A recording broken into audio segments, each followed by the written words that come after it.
Hello, everyone. Welcome to our live session. We are so excited to have everyone here today. My name is Matthew.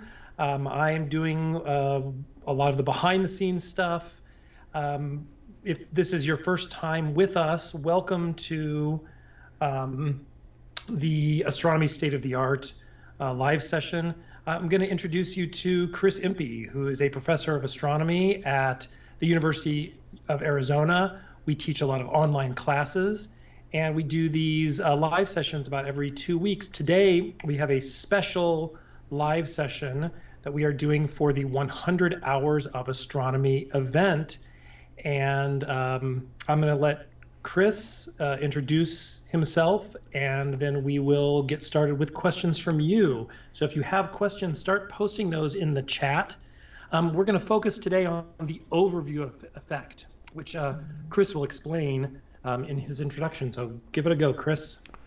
Okay, welcome everyone, especially those new to these live sessions, because this one is in conjunction with the International Astronomical Union, or IAU. They have a major worldwide event called 100 Hours of Astronomy, which basically for 3 or 4 days is dozens, perhaps hundreds of events around the world focusing on a topic called the overview effect and related questions. The overview effect dates back to the Apollo era. It's a description that came from astronauts in the early days of the space program of how they viewed the Earth with no boundaries and no barriers, and also the pristine beauty of the Earth as an environment, as a living planet. And so the overview effect is a very profound thing. It had a great psychological impact on many astronauts, spiritual even. And it leads to questions. The questions involve, what is the point of going into space? We have problems on Earth, obviously, to solve. Does space travel or seeing the Earth from a distance give a greater appreciation for the Earth itself, and what can you do with that appreciation? Is space travel something we should be spending our resources on? Is the Earth the only place we should ever live? Should we try to live on the Moon and Mars, which is sort of in the plans actually at the moment? What are the ethics of space travel? What are we going to do about space junk and light pollution caused by constellations of satellites? Such just a list of questions. So this is going to be spurred by your questions, so please react to the topic and react to the first questions that you hear answered with new ones in real time and answered in the chat or posed in the chat. And I welcome your conversation on this topic, an important topic. Our first time we've had a thematic Q&A session where we don't open it to black holes and cosmology and everything, but just to a particular topic. Excellent. Thank you very much for that introduction, Chris. So for those of you who are new to our live sessions, again, post those questions in the chat. I will curate them and then read them to Chris. We try to go in order that the questions are received, but we do jump around to get a variety of topics and a variety of participants. We want to give a lot of people a chance to ask questions. So we will get started. Oh, I also forgot to mention, make sure that you like and subscribe to our YouTube channel. You'll hear about upcoming live sessions that way. And we also have a brand new Google group that you can join, and you'll get announcements. So if you're getting announcements for these live sessions through our online classes, you don't have to worry about it.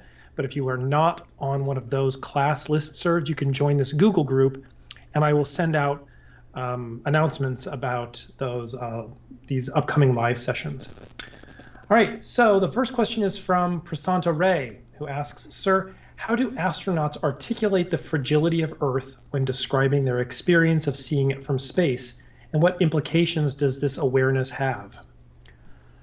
So this is at the heart of the overview effect. Astronauts dating back 50 years or more have described the particular sense of seeing the Earth as one unified thing. The first thing they notice, of course, it's only visible from space, is there are no barriers or boundaries. There are no walls or fences visible. The Great Wall of China is actually visible as a construction, but that's about it.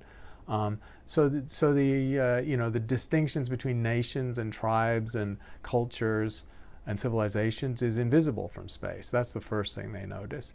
And then, of course, from space, looking at the edge of the Earth, the limb of the Earth, you see how slender the sheath of the Earth's atmosphere is. We know the The atmosphere is about the thickness of the skin of an apple compared to the size of an apple, compared to the size of the Earth. And so, it's a very fragile planet, clearly. So these are things that they have articulated in different ways. It's worth remembering that astronauts are not trained as poets or writers, and so they're usually trained technically. In the early days, they were almost all test pilots and from the military. So this is not their strong suit necessarily, articulating something profound or spiritual or emotional impact of something. But they've almost all, or many of them, have articulated something like the overview effect, a really transformative experience of being in space. Excellent, thank you very much. The next question is from an email from one of our participants, and they would like to know, would you personally travel to space given the opportunity? I guess that depends on the price tag. It has been historically very expensive to go to space. For most of the space age, it's inaccessible to civilians. So civilian space travel is a fairly new thing. There were space tourists going up in the 1990s into the 2000s that were spending $10 million or $15 million to go up in the Soyuz rocket and visit the space station, so through the Russians. Now we have commercial flight. We have Blue Origin and SpaceX, and they've offered free flights to some people, and they've had some paying customers, and those people are still paying millions of dollars. Virgin Galactic, run by Richard Branson, has a brief suborbital flight model where this price tag is something around $250,000. So at those price points, I'm not going to go. I can't afford that. Maybe in 10 years, if the price comes down to that of a fancy cruise, I don't go on fancy cruises, but if it comes down to that price level, $5,000, $10,000 say, then yeah, for the experience of a lifetime, I would definitely go. Excellent, thank you very much. The next question is from one of our live participants, one of them who has a repeating username YYY888, Y8s. The question is, there have been articles on using materials found on the moon and Mars to 3D print structures for human habitation. How realistic do you think it is to have human habitation of the moon and Mars? It's actually quite realistic. It does depend on not having to ship materials from the Earth, which is very expensive. And that includes water as well as building materials and, of course, food. So the technologies exist, and they're quite mature to take the lunar soil or the Martian soil, it's called regolith by geologists, and use electrochemical methods to turn it into building blocks. That's a standard method that's been tested on the Earth, and we could run that on the moon or Mars. 3D printers have also come a long way, and there's a current set of experiments going on which actually are very clever. They use sort of lunar dust or Martian dust, because a lot of the soil is very fine particulates, and they they form it at very high temperatures inside a 3D printer to make physical objects, not just building blocks, but more sophisticated objects the kind that you can make on a 3D printer on Earth. So 3D printing plus the ability to use the soil to make building materials and more sophisticated objects is completely available. You can also use the electrochemical methods to separate the soil into ingredients to extract water, which you can then preserve for drinking. It's an essential ingredient. And you can separate the water into hydrogen and oxygen, which gives you oxygen to breathe, and the hydrogen you can then recombine into rocket fuel. So really, the methods are there for almost all the things you might need to live on the moon and Mars. It's expensive to set that infrastructure up, of course. At some point, robots are going to be building other robots. But once you have 3D printers working at a sort of industrial scale, then you can get some pretty impressive structures put together without a lot of human effort. Excellent, thank you very much. The next question is from one of our live participants. David Gold asks, how are spacecraft designed today so that they avoid space debris? Now, I think you could take this two ways, how they avoid hitting space debris, but then also how they avoid becoming space debris. Well, there's a problem because there is no easy way to avoid space debris. Space debris is stuff that's in orbit that represents large things like defunct satellites, and a lot of small things because satellites break apart, or some satellites are very small, and the collisions create debris or shrapnel, which then collides and makes smaller pieces. So there are many, many small pieces of debris. I think the number is about 1 million in Earth orbit. That are around a centimeter size, so it's a lot. You cannot avoid space debris when you're in low Earth orbit. It's there, and there's some probability that you will encounter it. The space station is subject to, and it's in a fairly high low Earth orbit, 350 miles, has a dangerous situation come up every month or so where the astronauts have to shelter in the central hub where they're better protected. And if space debris hits a spacecraft, it's not necessarily catastrophic if it's a small piece, but it will definitely puncture the hull because the debris is traveling at 10 or 15,000 miles per hour, so 10 times faster than a bullet, and that is going to cause a lot of problems. So you can't avoid it, and if you encounter it, if it's small, it's not necessarily fatal. Spacecraft in the future will sort of have self-healing skins so that these small impacts will not be catastrophic, but anything larger than a few centimeters is going to take out any normal spacecraft or satellite. The next question is from an email. They would like to know, sorry, getting to my other questions here. What do you think about the exploration of places like Mars? Do you think the cost of bringing back Mars samples is worth it, especially given that the costs of these kinds of projects are growing and growing and growing? Well, the cost of Mars samples is a big issue for NASA. The recent cost accounting suggests that the price tag for returning Mars samples, called the Mars Sample Return Mission, is now could approach $11 billion, and that's at the price tag of the James Webb Space Telescope. And that's a pretty uncomfortable comparison because the Mars samples are going to represent, I think, just half a kilo of, or less than a pound of Mars rocks in 30 different small vials that are already being cached on the surface by the Perseverance rover. And James Webb, of course, is going to answer scientific questions of all sorts for a decade or more. So that's not a very good equivalence, and that makes the cost of these samples essentially something like, I think if you do the math, it's like $500 million an ounce of return Mars material.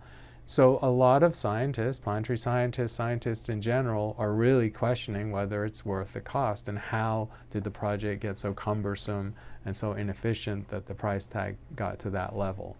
And it's in jeopardy. It's fair to say that the Mars Sample Return Mission is in jeopardy because of that cost. The next question is from Prasanta, who's on with us live. How does the overview effect relate to the concept of spaceship Earth and the idea that we all share a common planetary home? I think it's very closely related. Remember that the Environmental Awareness and Earth Day, which started in 1969, these things are contemporaneous with the Apollo program. So the iconic image, the first photo, was taken with a traditional camera with film in it, of the Earth from a distance was, of course, Apollo 8, which orbited the moon on Christmas Day, I think, 1968. And that was the first time humans had ever seen the Earth from afar, the pale blue dot, this very fragile-looking planet. And that was 1968, and it's no coincidence that the environmental movement in the United States and around the world peaked in the late 1960s, triggered in part by the awareness of the fragility of the planet as seen from space. And so these things are very connected, and the overview effect is just an intellectual but also an emotional and even a spiritual reaction to the awareness of the fragility of our planet and the fact that it is one thing and that it is a kind of special place. We know of many inhospitable places in the universe now, and the Earth is one of the very few hospitable places. The next question is from Astro Taha, who asks, what are your feelings about the pale blue dot image and Carl Sagan's quote about it? The pale blue dot is another iconic image, I think from the mid-1970s. The Voyager spacecraft took a picture of the Earth from a distance of over 1 billion miles. And it's actually, there's a very striking image of the Earth seen through the rings, through the thin part of the rings of Saturn as a pale blue dot. And there are a few other related images. And it literally is just a pixel of the imaging device on that spacecraft seen from far away. And that, of course, accentuates the idea that the Earth is a very special place, because it's the only planet in the solar system that we believe to be habitable. And so that awareness, beautifully and eloquently articulated by Carl Sagan, who's the preeminent public astronomer of his generation, and he wrote it in a book, of course, called Pale Blue Dot. That was a very influential idea, the idea of the pale blue dot. It's still influential. It still influences planetary scientists and environmentalists to think of the Earth in a different way. The next question is about the Earth. We can maybe stray just a little bit. My name is Aiden. I'm 11 years old. I'd like to understand how gravitational force works for people at the bottom of the globe. How is it that gravity,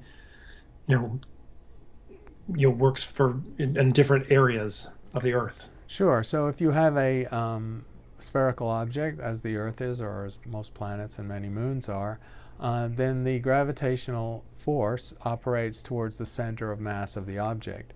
And so in a symmetrical object, like a sphere, the center of mass is the center of that object. And that means the direction of the vector of gravity, or the force operating, is always from the surface towards the center. In other words, straight down. And if you're standing on the northern hemisphere in Europe or the United States, straight down is below your feet towards the center of the Earth. And if you're on the other side of the world in Australia or South Africa, straight down for you is also towards the center of the Earth, just straight below your feet. So it operates exactly the same way on any point on the planet. Excellent. The next question is from Dave McKenzie, who sent an email. Good morning to you. Does it make sense for NASA to make room for congressional committee members to be on flights to low Earth orbit to experience the same effect that it has had on astronauts and others who have been to low Earth orbit? Well, it does make sense in the way that NASA is funded by the taxpayer, but it's also funded through appropriations by Congress.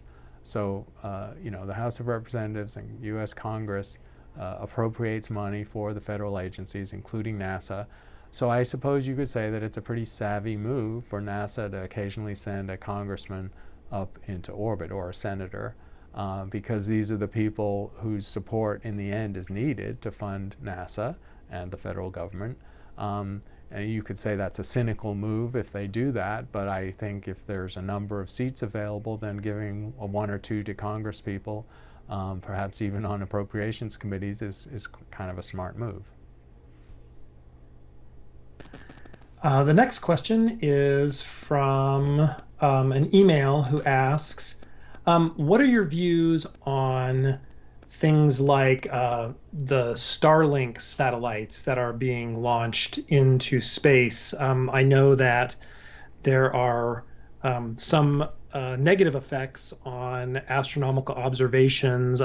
What are your views on those kinds of efforts? Yes, there's a significant issue for professional astronomers with the sort of light pollution that's coming from the large number of satellites that are going into orbit. These are small satellites, they're nanosats. Some of them are really small, no bigger than a Rubik's Cube, but some of them are much larger, 10, 100 kilos. They're smaller than traditional telecommunication satellites, but there's lots of them, and they're called constellations of satellites, so literally hundreds or even thousands.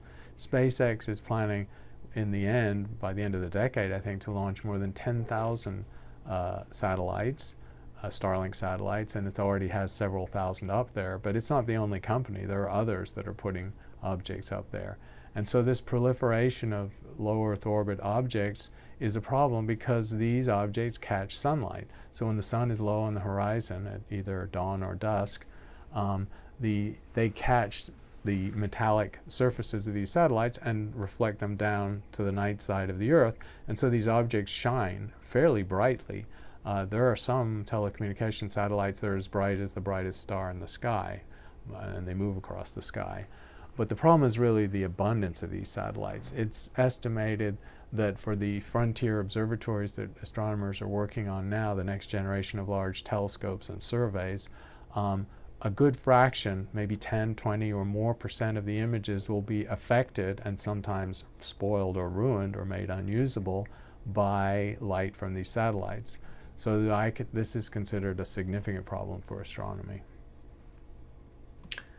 The next question is from Magic Shop, who says that people who have spent extended periods of time in space often show biological impacts. What are your views on either can we deal with that, or what are the ethics of sending people up into space for long periods of time? I think the ethics are interesting and they're tricky. I'm typically, if in the history of NASA and the astronaut program, the astronauts are either members of the military or government employees, and they've signed waivers and they fully are aware of the risks and they're informed about the risks because they understand space travel and they've seen the research. When the members of the public go up, it's a little trickier because they don't know the research, and so they have to be well informed. And so they have to have what's called informed consent. They will, however, be signing waivers. So the space travel out of the US, at least, is governed by an extension of the FAA authority into space. And the space companies just have the ability to have people sign a very well-crafted waiver where the company is immunized from any harm that might come to the astronaut. The effects of space flight are not dramatic if you only go up for a short time. So most of the space tourists are simply not going to have any problem other than momentary or brief discomfort. Astronauts who go up for months or years have significant health effects. Their eyes change shape, the vascular system adapts in not a good way, pressure builds in the eyes and in the brain sometimes in an uncomfortable way. There's atrophy, of course, of muscles. There's some bone loss because it's very hard to get resistant type physical exercise at zero gravity. So there's a whole set of issues, and there's increased cosmic ray hits and mutations caused by the space environment, even when you're sheltered by spacecraft. So that's a lot of things that happen to a long-term person in space. And so when we're talking about living off Earth, these are going to be significant issues to deal with. The next question is kind of interesting to me as an educator. And it has to do with, are there any ongoing studies or initiatives that aim to try and simulate the overview effect on people who haven't been to space? Or what are your thoughts on how we might give this experience to more people? That's a good question. It would obviously be helpful since only at the moment, I think it's less than 700 people have experienced zero gravity and been in low Earth orbit. That's a very tiny number. It's 10 times fewer than the number of people who have been to the top of Mount Everest, for example. So if such a small number of people have experienced this profound feeling, it would be nice for it to be shareable somehow. I don't think anyone's figured out a way to fully convey the experience of being in Earth orbit to someone who's not in Earth orbit. Obviously, we can do pretty well now with technology, though. We can have virtual reality glasses and virtual reality experiences that are quite sophisticated and quite high level of reality. What's missing, of course, is the zero gravity element. That is very hard to simulate, except for very short periods of time in a jet on a parabolic dive. That's how astronauts train for that, or by buoyancy in a tank. And so that's another possible way. You can do it underwater. You can sort of simulate the disorientation, if you like, of the space environment underwater, but that's a negative thing. You're not giving the overview effect that way. So I think the best answer is going to be virtual reality. Yeah, I think as planetarium educators, we sometimes try to, simulate that in a planetarium setting or in, those kind of large format theaters. The next question is, I think we can ask this in a way that's kind of how you view the universe, but it's also relevant time-wise. So yesterday, the Nobel Prize in Physics was awarded. does it have any impact on our view of the universe? And what are your thoughts on the Nobel Prize? The Nobel Prizes vary in their subject matter, and the Physics Prize has gone in 3 out of the last 6 years before this year to astrophysics or astronomy, gravitational waves and black holes being the sort of notable examples, and then before that, exoplanets. So astronomy and astrophysics do get Nobel Prizes. This most recent Nobel Prize, it doesn't really directly relate to astronomy at all. It's about the fundamentals of how you measure extremely short timescales. It's attoseconds, which is 10 to the minus 18 or a billionth of a second. That is where the frontier of measuring short timescales using laser pulses is, and that was what the Nobel Prize was given for. And the point of that research is that when you can manipulate laser light on those timescales and create very short pulses, you can also manipulate atoms and electrons individually in ways that you could never before. So you're doing fundamental atomic science using these very short timescales. There's no direct astrophysical relevance, though, to the Nobel Prize that was awarded this year. The next question is from Alexander, who says, hello and thanks for your sessions. Is there any additional information or research about micrometeorites that might hit objects in Earth orbit, but particularly James Webb? How likely are new impacts? And does James Webb itself able to help with future micrometeorite research? So micrometeorites are issues that exist in interplanetary space. We've been talking about near-Earth orbit, where the space debris is really Earth-orbiting space debris, not micrometeorites. But of course, micrometeorites are in that environment too. James Webb is far from the Earth, is 1 million miles from the Earth, so at a Lagrange point.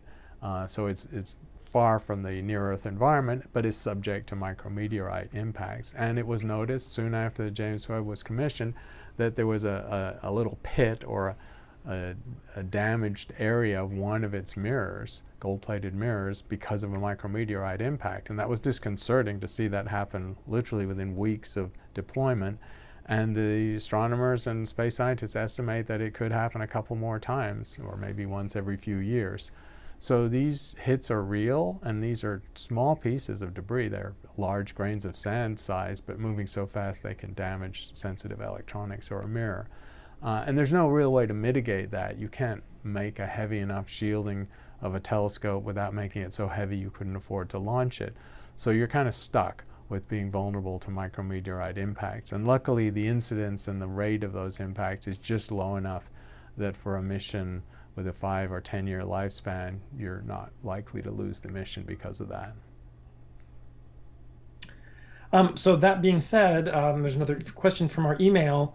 What is there to be done about the problem of space junk? Is that something that you think that we need to address sooner rather than later, or is it not, is it not presently a problem worth addressing at the extreme cost? I think the problem is getting worse, and there's not an obvious solution, but there's certainly a wide realization of the problem now. Space junk, or the problem of space debris, the growing amount of space debris and the hazard it represents to astronauts, to the space station, to the satellites themselves, has been called a tragedy of the commons. That's a term out of social science that refers to something where everyone benefits from a resource, but nobody is motivated to take care of that resource, because otherwise they're paying the cost of taking care of it and the others are just taking advantage of it.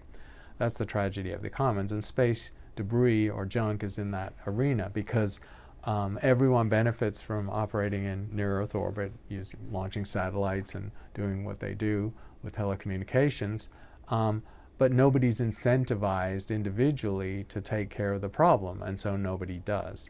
Governments are paying attention to it. The US government has got, and the Europeans particularly, have some mitigation strategies. The problem is it's very hard to mitigate. Space is large. Even near Earth orbit, which is near the Earth, is a big area or shell of volume where this debris exists, and is spread out so much that you can't scoop it up in any way. People have thought of magnetic tractor beams or lassos. And there's no simple way to get rid of it. And the small stuff is there are just too many pieces to get rid of anyway. Most satellites now of any size are built with deorbiting methods built into them, so they're not going to stay there forever. That's useful. Some of the Starlink satellites and low Earth orbit satellites are low enough orbit that they deorbit naturally after 5 to 7 years, because they're low enough that there's a very tenuous part of the Earth's atmosphere there, so there's very slow, steady drag that eventually pulls them down, and then they burn up in the Earth's atmosphere. So that's some part of the problem is going to be taken care of automatically. But the truth is there's so much activity with potentially 100,000 satellites in orbit by the end of this decade that something is going to have to be done.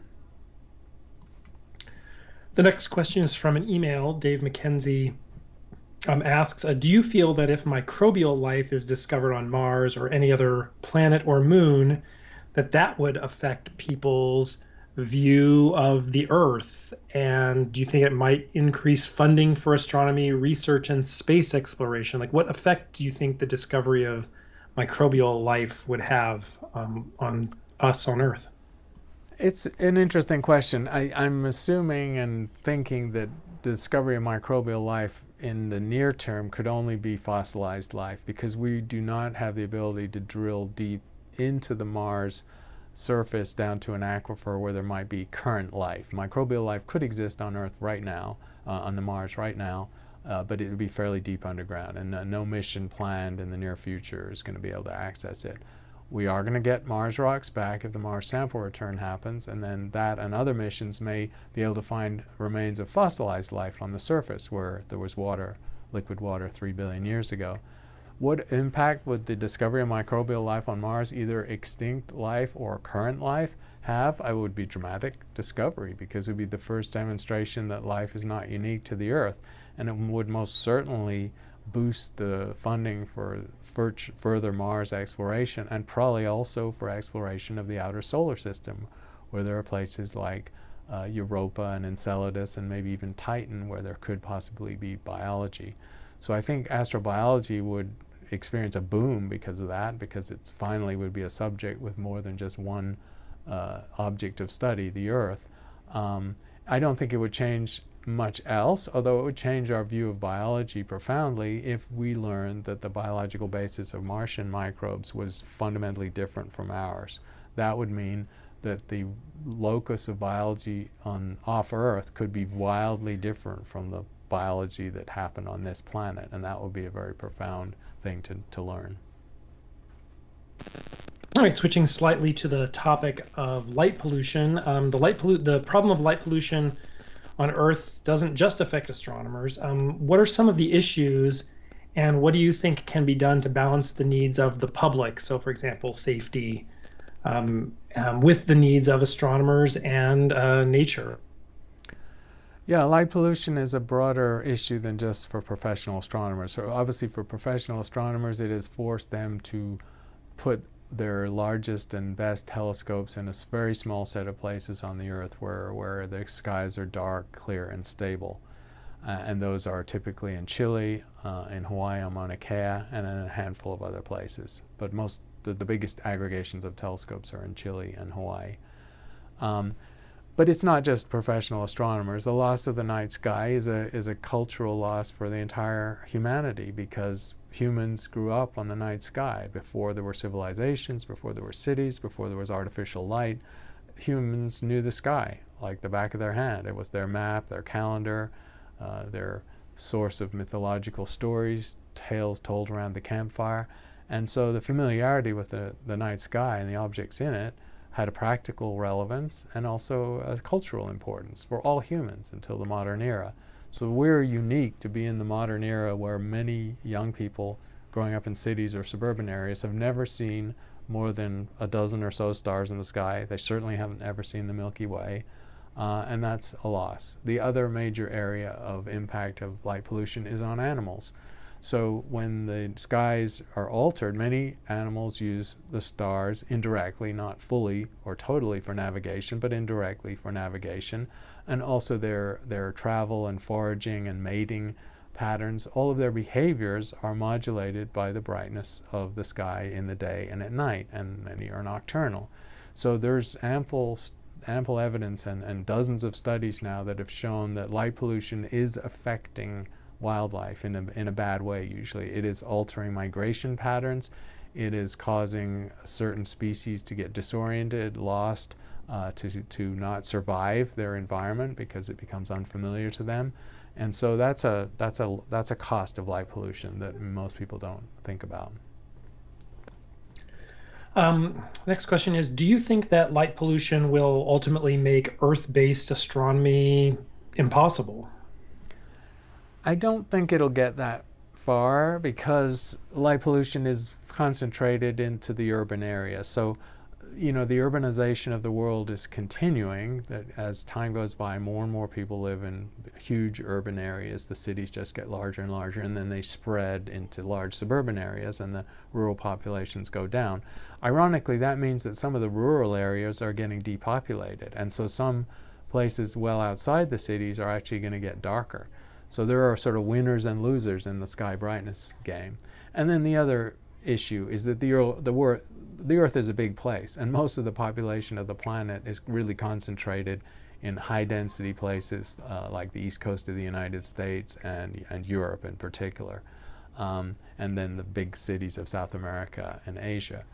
And then there are some extremely remote and dark places. So the parts of Chile that are getting big telescopes are really never going to get destroyed for light pollution, because Chile is a small country. It's a very prosperous country, but its population is small, and there's just no jobs for people in these remote areas. So there's no reason the number of people there will increase.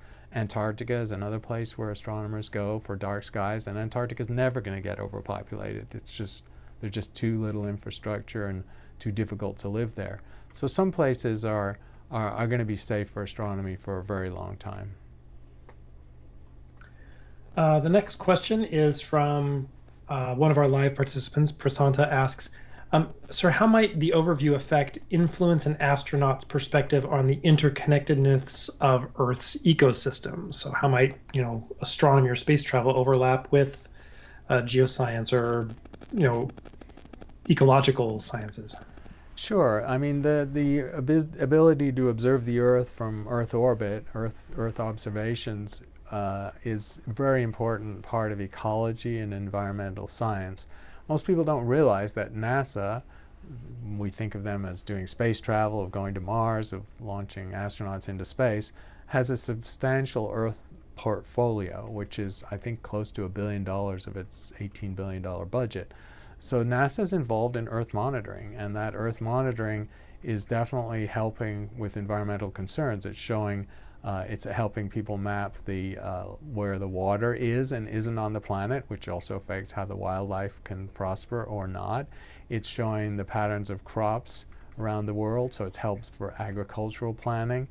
When you combine that with the sort of weather satellites, you have ways of telling people where they could safely get food and not get food, also where places that are dangerous to live or not dangerous to live.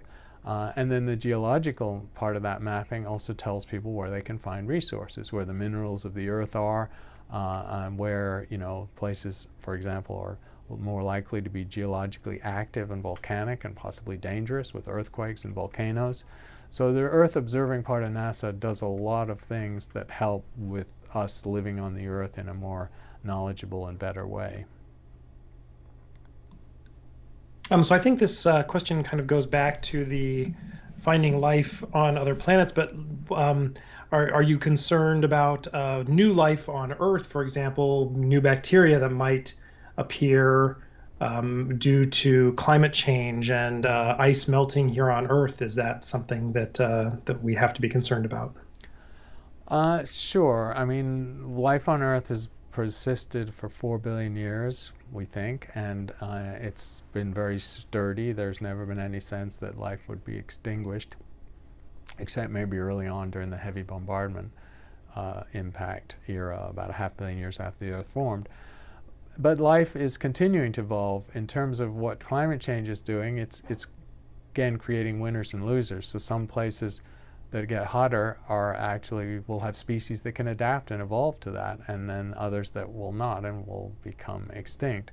The melting of the permafrost is causing a potentially hazardous situation where pathogens, apart from the release of methane, which is a very potent greenhouse gas, each molecule of methane is more efficient at greenhouse warming than 10 molecules of carbon dioxide.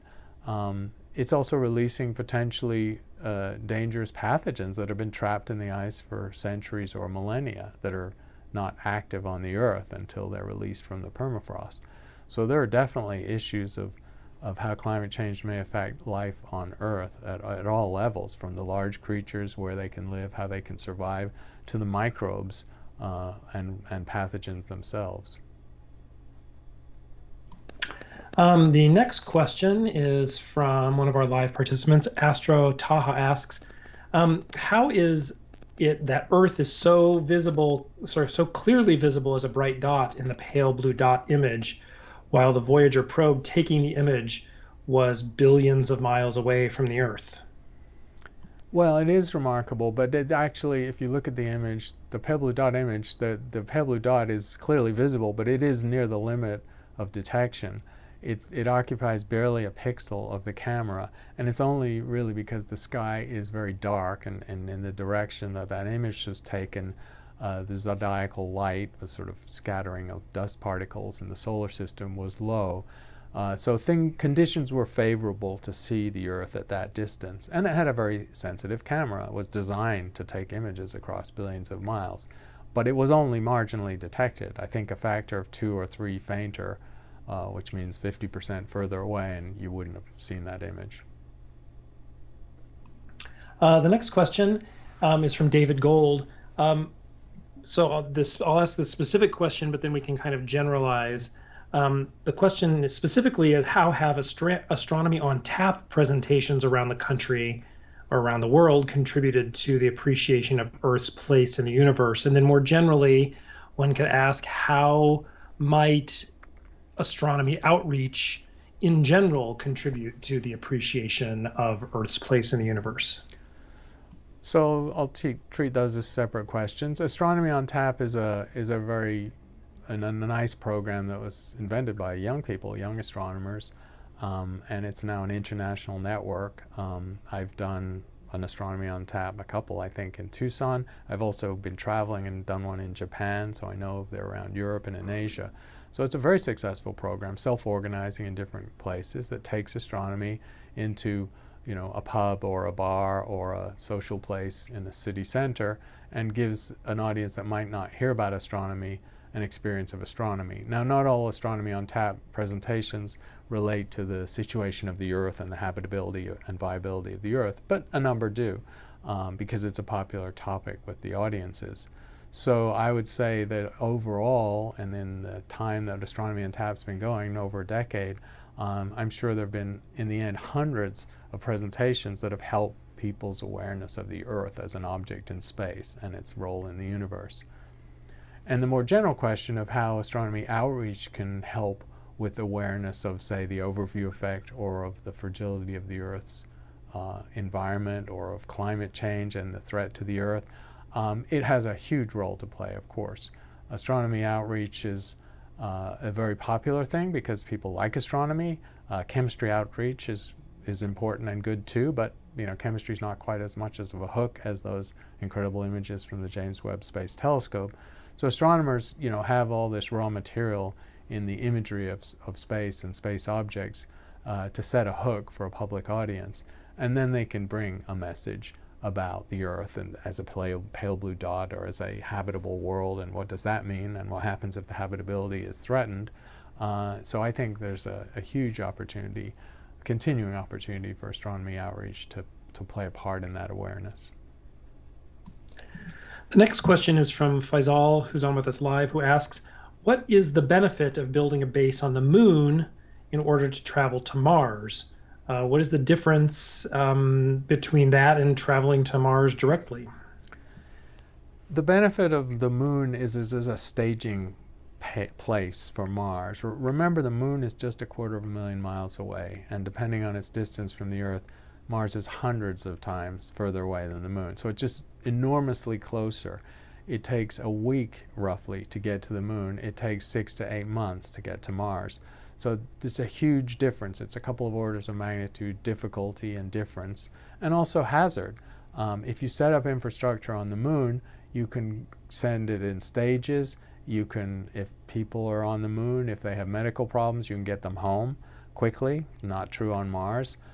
So as a staging ground for eventual Mars exploration, the moon is a better place to go. So you sort of, and the methods you need to develop 3D printers and use the soil to build houses and habitats is pretty much the same on the moon and Mars. So whatever you learn on the moon, you'll be able to apply on Mars.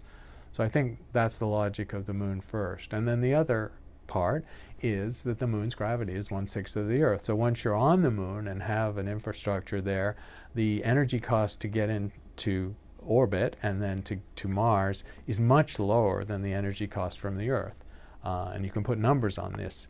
The energy cost to go to Mars from the Earth, 50% of that energy cost is just getting to Earth orbit. In other words, getting close to liberating yourself from Earth orbit. You spend a far lower fraction of that energy to get off the moon. So the costs in terms of rocket fuel, which you need to move around the solar system, are much less. All of that makes the moon a pretty compelling place to learn how to eventually go to Mars and live on Mars. Excellent. So we've kind of addressed this question about space junk or space garbage earlier, but I think we have had some new people join since then. So we can kind of circle back around. Tarajal and Jose are on with us live. Excuse me, and have both asked, what do you think about space garbage and space junk, and what should we do with it? Is it possible to clean it up? And space junk, space garbage, space debris, whatever phrase you want to use, is a growing problem, and it's now a problem that has international attention. Most of the contributors to space junk were, of course, the spacefaring powers, and so that historically was the United States and Russia. But now there are over a dozen spacefaring countries that can put objects into Earth orbit, and using the rockets of different countries, dozens of countries have put their hardware into Earth orbit. So everyone should own this problem. That's the first thing. The other thing to say, so it's less fortunate, is there's no oversight or regulation on it. The United Nations has no purview over space. They could, but there's never been a space treaty to deal with the space junk issue. There's a working group of the United Nations that's trying to look at how to mitigate space junk, but it's a working group, and it's made some recommendations just in the last few years, but that doesn't have the power of a treaty. The treaty is enforceable if you're a member of the United Nations. So these are the challenges, and of course the opportunity is that if you want to keep working in space, then someone's going to have to step up and take care of this problem. Excellent. Thank you very much. The next question is from one of our email listservs. So can you talk a little bit about how space exploration and space travel are regulated, if at all? Space travel is not regulated at all. There's no international oversight of space travel. Each country has its own regulatory framework. In the United States, it's essentially modeled after the FAA, the Federal Aviation Administration, very similar concept for space travel, and it's highly deregulated. The United States took a hands-off approach going back to the 1980s, and that's of course what's led to the emergence of these commercial space organizations. Other countries have done similarly, so it's pretty unregulated. In fact, some countries have made themselves havens for no regulation. Luxembourg, a very small European country, is now famous as a place where new space companies will register because they have essentially no oversight or regulatory framework to work within. So it's a Wild West, if you like. And that's probably not going to change. The United Nations seems very far from doing anything about this. The spacefaring powers, if they got together, could coordinate on a set of principles and rules and then each adopt them in coordination, but there's also no sign of that happening.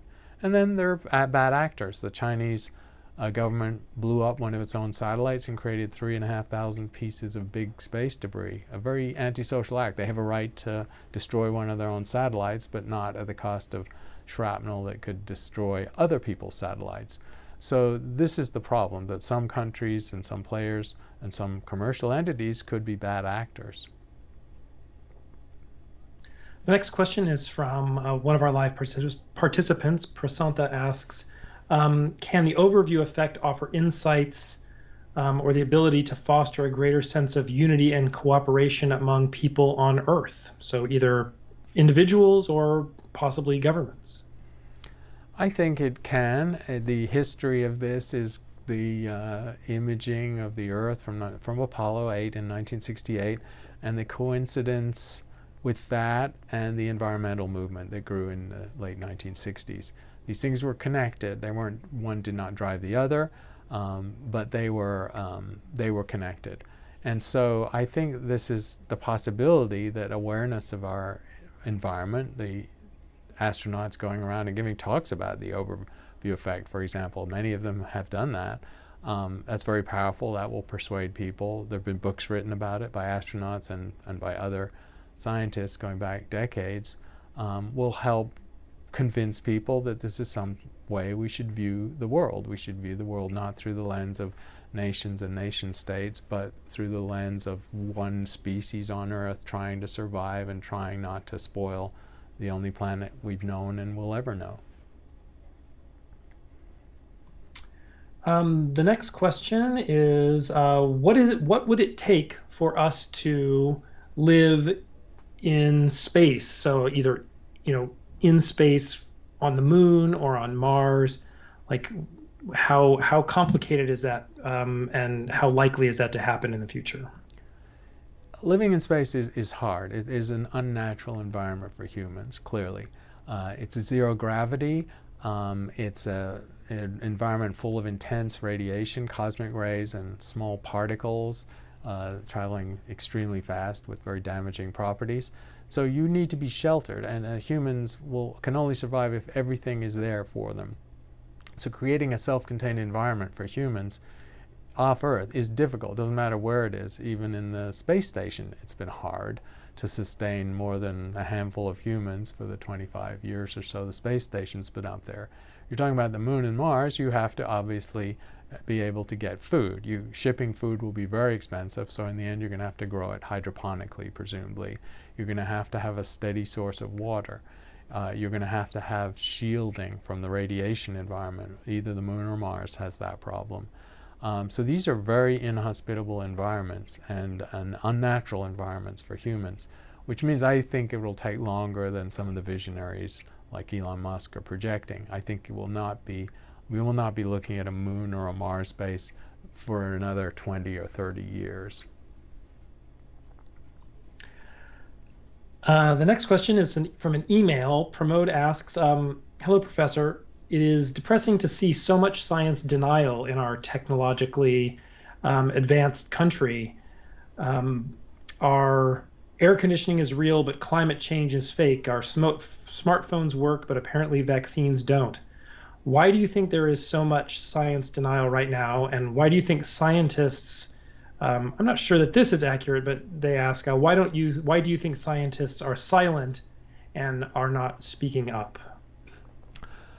There are two questions there, and why is there so much science denial? It's a good question. I think, and there's no obvious answer to it, it's a worldwide phenomena. Obviously, I live in the United States. I'm a citizen also still of Britain. And there's a lot of science denial or skepticism. Sometimes it's milder than denial. It's skepticism, which can be equally damaging among the American public. And I think it's connected with a larger issue, which is the decline of authority. So authority is being questioned in all sorts of ways in this modern culture. The democratization of authority, if you like, caused, I think, in part by the internet, by social media. These are sort of principles where the authority, just take the example of news, where news used to be delivered by newspapers with authoritative journalism, where there were only a few TV networks and the TV news was delivered by trained journalists. Now that is no longer true. So that's on the news side. You can see very clearly how the authority has been diluted or eroded. And I think it just spills over into science. That's one piece. The second piece is that science is hard to understand. I mean, you have to work. You can understand which political party you support, but understanding a scientific principle means you have to have been trained in how to recognize science or logic or think about something in a logical way. And education is not doing its job in training people how to think scientifically. So that's a second problem. As for scientists speaking up, many scientists do speak up. They're fighting a tough tide. The spread of misinformation on the internet, for example, happens extremely efficiently and quickly. So there are various studies that show on social networks, on the internet more generally, or even on YouTube, misinformation propagates faster than correct information. So that's a difficult situation to be in. Scientists go out there and give public talks, and they teach people, and they try and tell their communities what science is all about, people that are not scientists, and they do what they can. But remember, scientists as a proportion of the professional workforce in any country is a very small fraction. There are not that many professional scientists. There are a lot more teachers. So teachers, we hope, are doing some of this too, because professional scientists, there's just not enough of them to make a dent in this problem. Excellent. Let's see here, I just saw one more question come in. So this is, we are at 11 o'clock. Our time is up for today. Thank you so much to everyone for joining us. We'll take one final question, but we really appreciate it. For those of you who have joined us in the middle of the session, make sure you like and subscribe and click the bell icon on our channel so that you can be alerted to upcoming live sessions. There will be another one in 2 weeks. We scheduled the next one for Thursday, October 19th. And then if you scroll to the top of the chat, there are some links for joining listservs and calendars so that you can find out about upcoming live sessions. But I'll let you address this final big question. What are the reasons that we should spend money on space exploration and space travel when we have so many problems on Earth that we could use that money for? And that's a big and important question, and I don't come clearly down on one side or the other of it. Obviously, space travel needs to be kept in perspective and in proportion. I don't think we should be spending an enormous amount on space travel that we could be spending protecting the Earth. At some level, the market is deciding this, though, because what governments spend on space research and astronomy and space travel is really, really quite small. A small percentage of the GDP of a rich country like the United States. The commercial entities, the private sector, they are doing their own thing. Billionaires are spending their own billions on Elon Musk and Jeff Bezos in particular, and Richard Branson, on the space activity. They're raising money from investors and from private capital. And so, in a sense, that's their prerogative. They could be doing other things with that money, but that's what they choose to do, and it's very hard to stop them from doing it or regulate it. You can certainly control what governments spend their money on. I would say that some fraction of the space enterprise does benefit the Earth. I mentioned NASA's Earth observing portfolio. A significant fraction of what NASA spends money on is on satellites that are designed not to look out into the universe, but to look down at the Earth, to map water and water patterns, to map agriculture, to look for geological features that might be beneficial for people who want to mine for useful materials. So NASA's Earth-looking portfolio is very much taking care of the planet and helping with the environmental cause. And maybe there should be more of that. I guess that's the way to put it. So hopefully the thing will be kept in perspective and we won't go crazy. I think the limiting factor on it is just the difficulty of living and working off Earth. So it's never going to be a huge part of the global economy, I would say. because it's just a very difficult and expensive thing to do. And that keeps it in perspective at some level. So thank you for all the good questions. This was a special session of our regular Q&A session associated with our online classes, working in conjunction with the International Astronomical Union and their 100 hours of astronomy on the topic of the overview effect. So thank you for participating and contributing, and I hope with Matthew having told when our next sessions are, we'll get some new participants on our roughly bi-weekly live sessions, at which any topic is up for grabs. So cosmology, black holes, anything you want to ask about. So thanks to Matthew for facilitating, and we'll be with hopefully some of you in a few weeks.